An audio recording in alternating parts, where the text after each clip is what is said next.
എന്നോട് ദേഷ്യം എനിക്കറിയാം. എന്നെ അപകടപ്പെടുത്താൻ നിങ്ങൾ പല പ്രസംഗങ്ങളും വളച്ചൊടിക്കുന്നത് എനിക്കറിയാം. ഞാൻ SFI ആക്രമിച്ചതാണ്, മാർക്സിസ്റ്റ് പാർട്ടിയെ ആക്രമിച്ചതാണ്.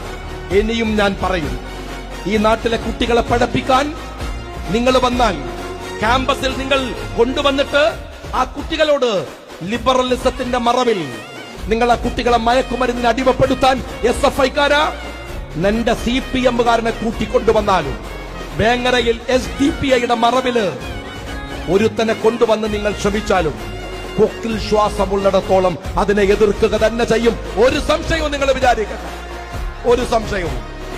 ഞാൻ വേങ്ങരയില് വന്നത് മത്സരിക്കാൻ തന്നെയാണ്, എനിക്കൊരു സംശയവുമില്ല, മത്സരിക്കാൻ തന്നെയാണ്. മയക്കുമരുന്നുകൾക്കെതിരെ നടത്തുന്ന ഈ പോരാട്ടമുണ്ടല്ലോ, ആ പോരാട്ടമാണ് നിങ്ങളെ വിറളി പിടിപ്പിക്കുന്നത്. ലിബറലിസത്തിന്റെ പേരിൽ നമ്മുടെ കുടുംബ ബന്ധങ്ങളെ തകർക്കാനുള്ള